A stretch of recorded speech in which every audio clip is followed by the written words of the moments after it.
التجسس هو أهم هدف في تكنولوجيا ال AI أو الذكاء الاصطناعي.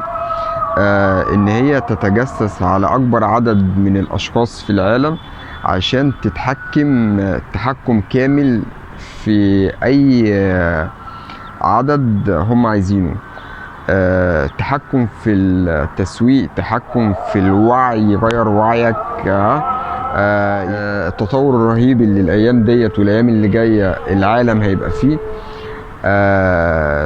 حاول تركز شويه وتستخدم ادوات الذكاء الاصطناعي في ان هي تساعدك في شغلك، ما تسرحش فيها في التليفونات وتخليك تشوف فيديوهات مش عايز اقول قذرة على مواقع التواصل الاجتماعي، وللاسف بتعجبك. يعني تلاقي شخص بيتحول لطياره، شخص بيتحول لقرد، وتفتكر ان هو سحر. طبعا انت اكيد عارف ان هو ده كله فيك يعني.